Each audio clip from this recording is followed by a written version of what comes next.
अंशु राजपूत पर तेजाब फेंक दिया। और उस वक्त अंशु की उम्र मात्र 15 वर्ष थी कि यह हमला करने वाला कोई युवक नहीं बल्कि उनके पड़ोस में रहने वाला 55 वर्षीय एक अधेड़ आदमी था। एसिड से होने वाले बढ़ते अपराध को रोकना। नमस्कार दोस्तों, मैं अनिल शर्मा और आज की ये वीडियो है acid attack survivor Anshu Rajput पर, जिनकी जिंदगी का सबसे कठिन पल वो था जब एक 55 साल के व्यक्ति कपिल ने अपनी सनक में आकर अंशु राजपूत पर तेजाब फेंक दिया। और उस वक्त अंशु की उम्र मात्र 15 वर्ष थी और कक्षा 11 की वो छात्रा थी। 14 फरवरी 2014 की उस रात को याद करते हुए acid attack survivor Anshu Rajput आज भी सहम जाती हैं। अंशु अपनी आत्म कहानी साझा करते हुए कहती हैं कि किस तरह मात्र 15 वर्ष की उम्र में उनके साथ यह घिनौना अपराध हुआ।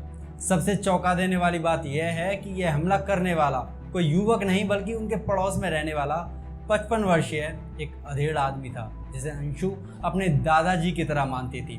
दोस्तों, अपनी उम्र से आधी से भी कम उम्र की उस 11 वर्ष की छात्रा ने जब 55 वर्षीय बुजुर्ग के प्यार का प्रस्ताव ठुकरा दिया तो उस बुजुर्ग को लगा कि यह उसकी मर्दानगी पर एक सवाल है।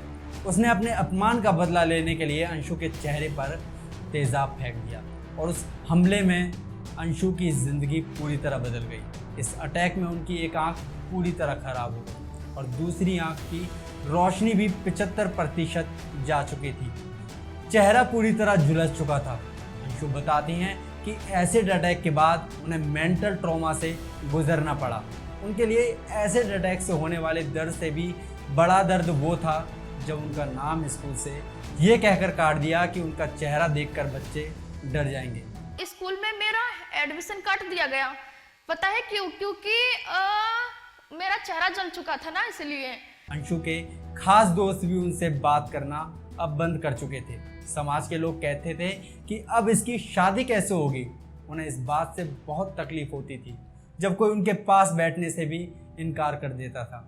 लोग उन्हें इस तरह देखते थे जैसे अपराधी कोई और नहीं बल्कि वे खुद हैं। यहाँ तक कि रिश्तेदारों ने भी इनके परिवार से मुंह मोड़ लिया था। वो कहती हैं कि मेरे लिए एसिड अटैक से होने वाले दर्द से भी बड़ा दर्द वो है जो समाज ने उनकी पीड़ा को नज़रअंदाज करके दिया है। अंशु को जब लाइफ में आगे कोई खुशी, कोई आस, कोई उम्मीद, कोई रास्ता नज़र नहीं आ रहा था तो उन्होंने खुद को ख़त्म करने का फैसला लिया।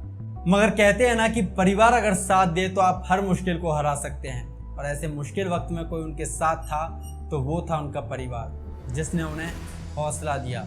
परिवार का साथ मिलने के बाद अंशु ने फैसला लिया कि उन्हें भी अपनी लाइफ में कुछ अच्छा करना है। इसके बाद अंशु छाँव फाउंडेशन से जुड़ी, जो कि एसिड सर्वाइवर्स की हेल्प करता है। छाँव फाउंडेशन से जुड़ने के बाद उन्हें पता चला कि वो अकेली ऐसी लड़की नहीं थी जिस पर तेजाब फेंका गया था। यहाँ और भी बहुत सी एसिड सर्वाइवर थे, जैसे रीतू, नीतू, बाला, जूली, खुशबू, गरिमा अवस्थी, प्रमोदनी, लक्ष्मी अग्रवाल, रेशमा और ऐसी हजारों लड़कियाँ वहाँ मौजूद थी जिनके ऊपर तेजाब फेंका गया था। तब अंशु को समझ में आ गया कि उनके जीवन का लक्ष्य अब क्या है, एसिड से होने वाले बढ़ते अपराध को रोकना।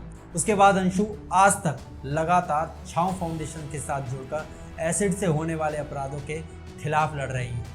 अंशु और उनकी टीम ने सुप्रीम कोर्ट में एक याचिका भी दायर की, जो कि एसिड सर्वाइवर्स की हकों की मांग करती है। अंशु आज हजारों लोगों के सामने खड़े होकर अपनी बात कहती हैं, उन्हें मोटिवेट करती हैं, उनकी सोच बदल पाती है। मगर हालात आज भी बहुत गंभीर हैं। हर साल लगभग 500 लड़कियों पर आज भी एसिड अटैक होते हैं और हर साल ये आंकड़ा बढ़ता जा रहा है। एसिड अटैक के मामले में भारत पहले स्थान पर है।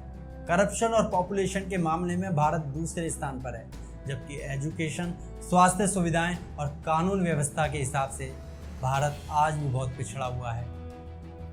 जितना समय मुजरिम को सजा दिलाने में लगता है, उससे कम समय में मुजरिम छूटकर बाहर आ जाता है, और ये एक बड़ा कारण है क्राइम के बढ़ने का। 23 साल की प्रज्ञा सिंह पर उसकी शादी से 10 दिन पहले तेजाब फेंक दिया जाता है ताकि वो अपना घर ना बसा सके।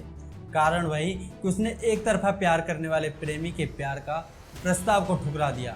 मैं कहता हूँ कि इसमें प्रेम रह कहाँ गया जब आप में ना सुनने की आदत नहीं। जिससे आप सच्चा प्रेम करते हैं उनके चेहरे पर आप तेजाब कैसे फेंक सकते हैं? भगवान न करे अगर आपकी सिस्टर के ऊपर, आपके चाहने वाले के ऊपर अगर कोई तेजाब फेंके तो आपको कैसा लगेगा? सुप्रीम कोर्ट ने 2013 में एसिड को बिना लाइसेंस के खुलेआम बेचने पर प्रतिबंध लगा दिया था, लेकिन आज भी दुकानों पर धड़ल्ले से एसिड बिक रहा है। और मैं कहता हूँ कि एसिड पर प्रतिबंध लगाने से कुछ होगा भी नहीं, क्योंकि एसिड तो लोगों के दिमाग में भरा हुआ है यहाँ, इसलिए सोच को बदलना आवश्यक है। और सोच को केवल अच्छी और आसान शिक्षा द्वारा ही बदला जा सकता है, अच्छे संस्कार द्वारा ही बदला जा सकता है। अगर आप भी बढ़ते अपराधों का विरोध करते हैं तो आवाज़ उठाइए, इस वीडियो को शेयर कीजिए ताकि उन लोगों तक भी ये वीडियो पहुंचे जिनके दिमाग में एसिड भरा हुआ है। और आपने अगर मेरे चैनल को अभी तक सब्सक्राइब नहीं किया है तो प्लीज़ सब्सक्राइब कीजिए। धन्यवाद। जय हिंद।